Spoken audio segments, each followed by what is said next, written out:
Good evening. This is Carly Stewart. I am the media specialist at both of Northeastern's high schools. Welcome to NELSD Professional Development. It is February 8th at 7:30.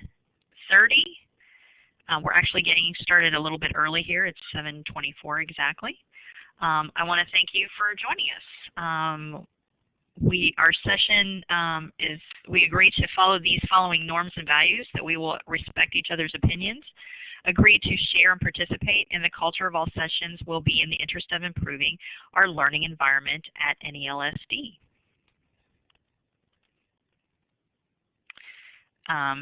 We need to relax and focus. Let's forget about the stress of our day, if we've had any, and focus on our task for the day, on our professional development. We're going to run a quality check. If you can see the title quality check at the top of the page, can you give me a green check, please? Thank you. Please make sure you turn off your other cell phones and remove other distractions so that we can focus on what we're doing. And if you can hear me, can you give me a green check?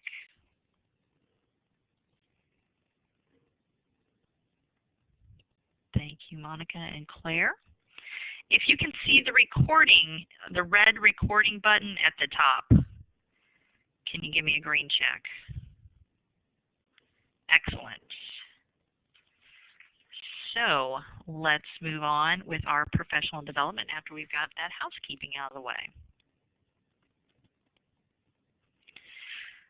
Welcome to all the live participants and the virtual participants that will be joining us at a later time for our second professional development session on educational trends regarding technology in our classrooms.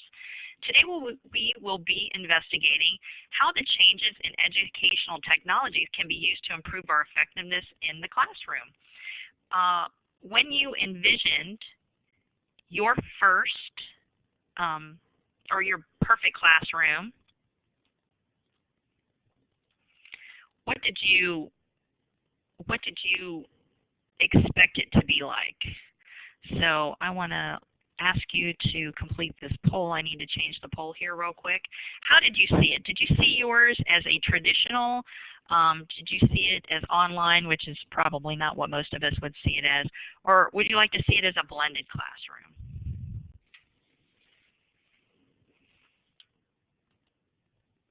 Okay, I think we've got our results. Let's take a look at our poll so we can see how everybody else responded. Here's our poll right here. So out of our participants today, I'm not sure what our virtual participants would say, but I'm guessing we would be in the same range of, it looks like everybody's looking at trying to do some blended type of classroom. I think maybe we might have a few people who might be a little hesitant because they're maybe a little bit intimidated by technology. But for the most part, can you give me a thumbs up or thumbs down if you think some people might be intimidated by incorporating technology in their classroom? Obviously not you two, because you respond with blended. Yeah, I think quite a few people are.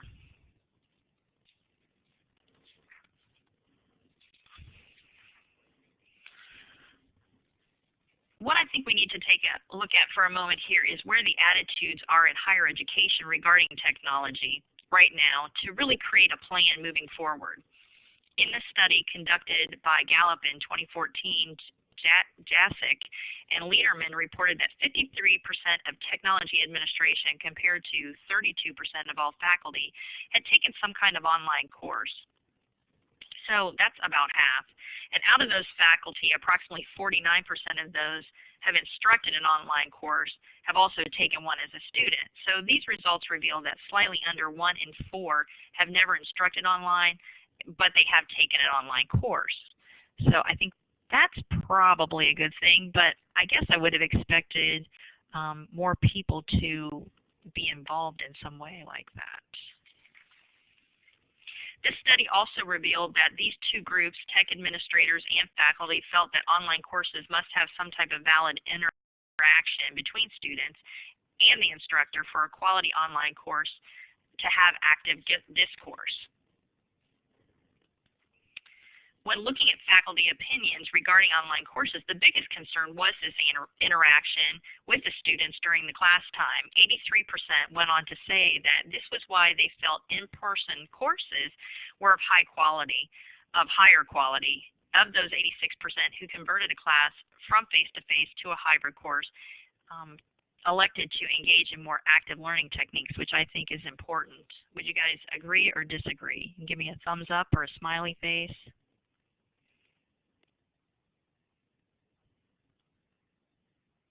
Very good. Thank you.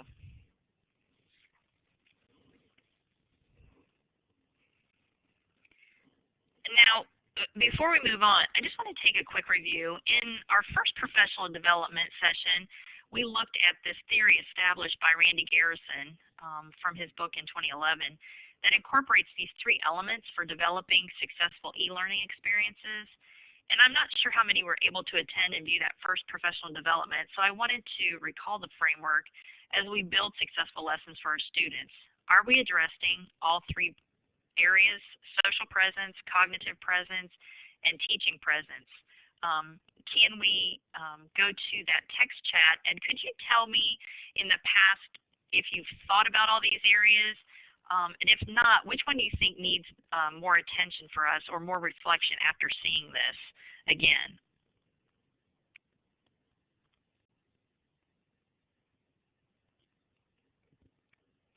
I think for myself, I really reflect on that social presence as we look at some of the things we're doing with our students who are doing credit recovery at the high school level anyway.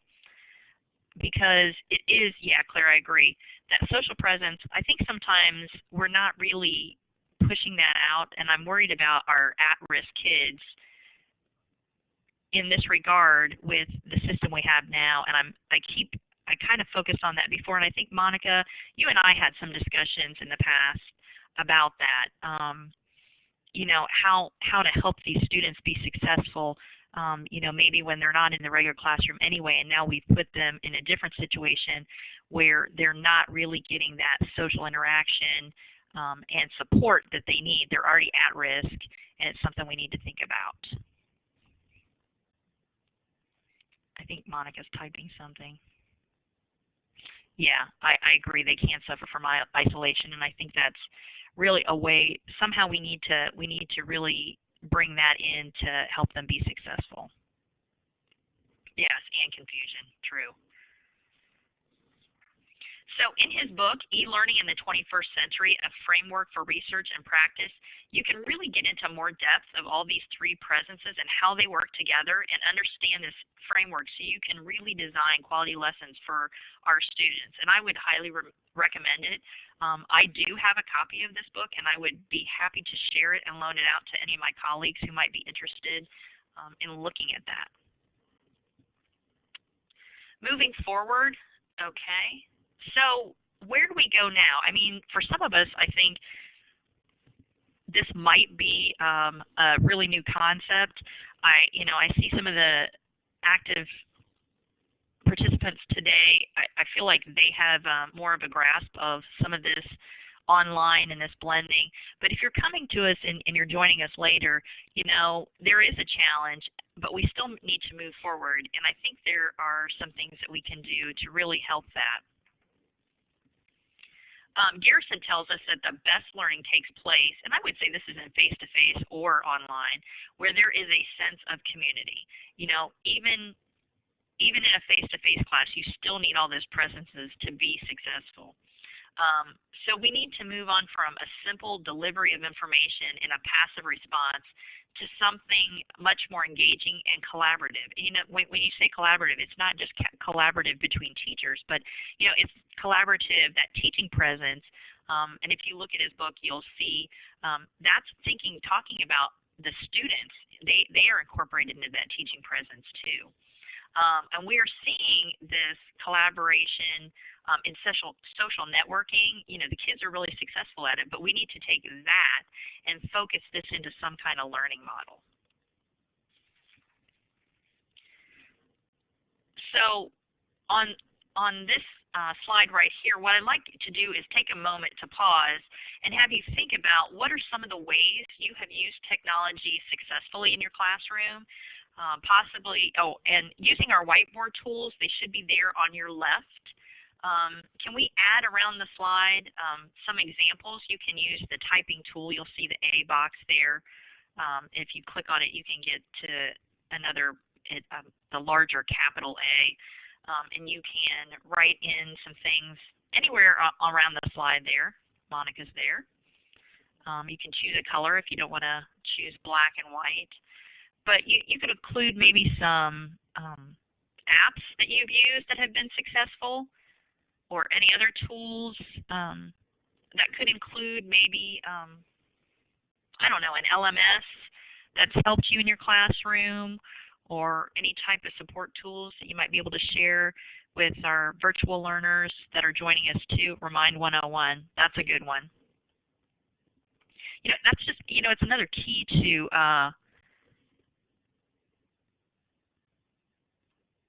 communication. I'm moving you over there, Monica. I think that's you. Oh, Socrative. Okay. All right. And sometimes even though we work in when we think of this, when we think of communication, we think of that synchronous way. But there's also asynchronous, where we can still keep that open. We can use discussion boards. Oh, Edmodo. That's good.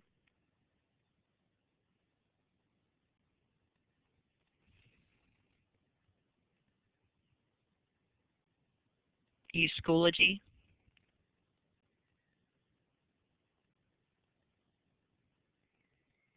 Google Apps for Education.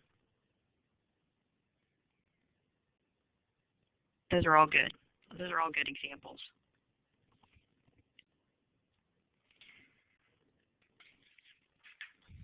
Can we turn on our speakers, and maybe you can give us a little bit more information, or turn on, if you hit the talk button, it's up on the upper right, and maybe tell us how you use some of those Google Apps for Education. This is Monica, and I use Google Apps for Education in a lot of my planning, and also how I give resource availability to my students.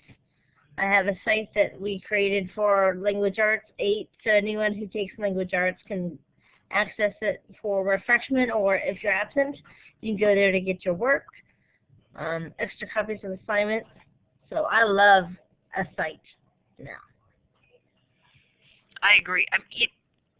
With so many kids, it's nice to have that, just that landing spot where they can always go, and I'm sure you're always referring them to that. Like when they miss a day or they miss something, maybe they weren't paying attention.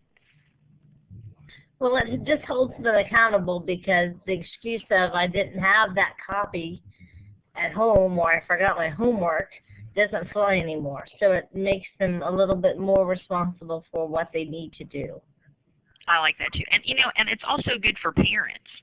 I know for myself, sometimes we lay papers down and you can't find it. Well, if I lay it down, I know I can always go to the website and make another copy if I need it, or I can check and see, if my student actually is doing what the assignment was. Ooh, clickers. Yes. Claire, is there anything you'd like to share with us? I just agree with everything you guys have shared.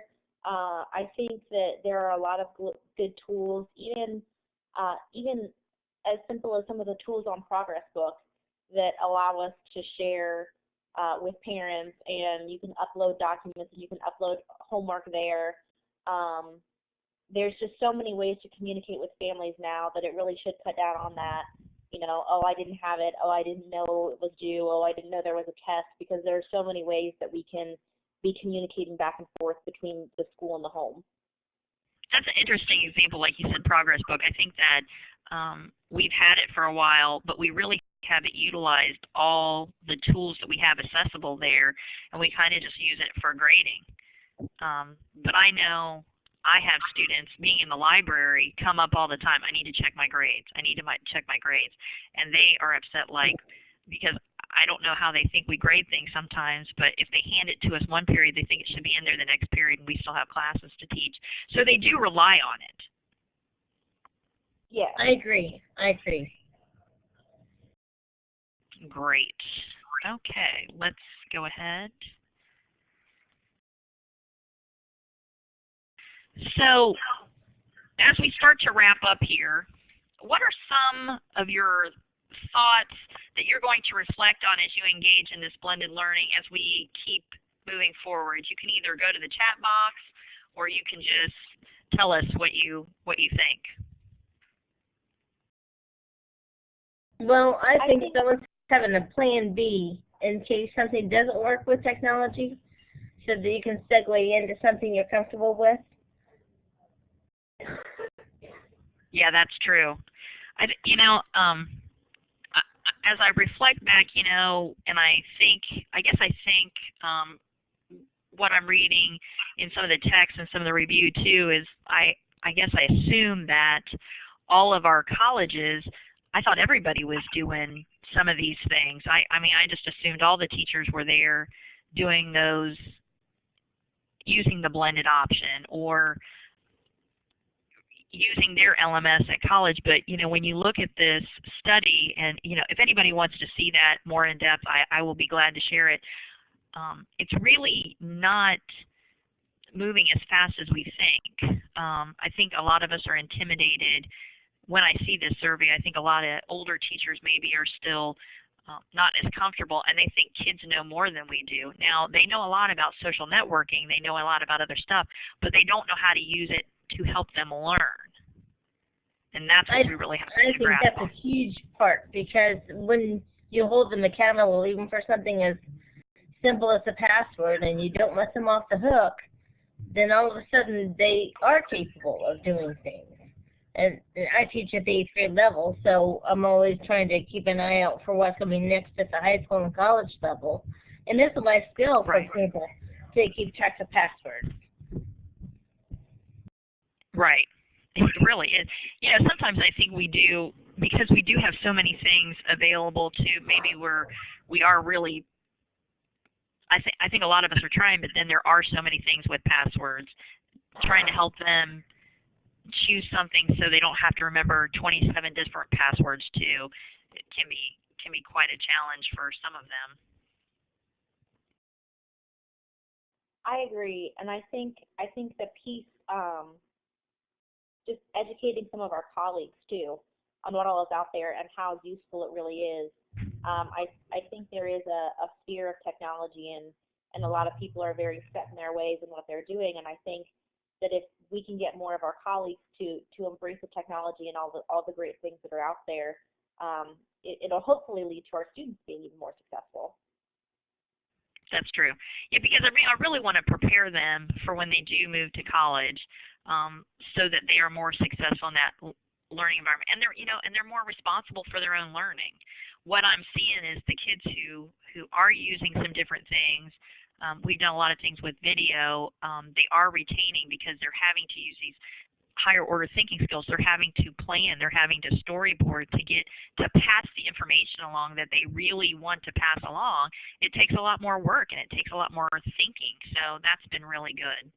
But it also gives them such a big reward because they did it. That's true, yes. And they really are proud of that.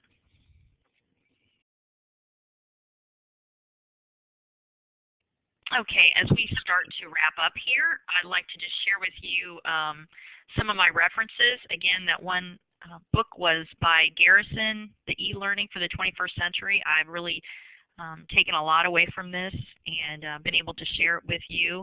And then again, the study that was conducted by Gallup that Inside Higher Ed looked at. Very, very interesting information. Can you go to the text chat box and kind of use one of your icons for me to just kind of express what you think about the information that we've covered today. I hope it's not a sad face. Oh, great. Thank you. Okay. Well, thank you for participating. Thank you, virtual learners, for joining us. If you couldn't meet us at the regularly scheduled time, if you would like credit or CEUs and you're coming to us from the virtual, if you could please submit a reflection on the topic, teaching and technology, by February 12th to either one of my email addresses here. And we just need to keep the conversation going. I'm going to stick around for a few minutes if anybody has any questions. I really, Monica, I love tech. And Claire, yeah, I like it, but I don't want it to just be for tech's sake. And what I'm seeing, the more I do it, at first I liked it, but I've always felt like it's just been a great way to help kids and connect with kids because they do like it. But sometimes in class I see them frustrated, but once they get a hold of it and they can see that they can use it for real, honest to goodness active learning, it's so exciting. I agree. I think it's neat when you see somebody who masters something that is a little difficult. Well, but I think, like you said, it is difficult, but it gives them the confidence to try something more the next time. Yep. Yes. All right. Well, thank you, and I look forward to everyone joining us next time for our professional development session. Have a great evening. Thank you. You too. Bye-bye.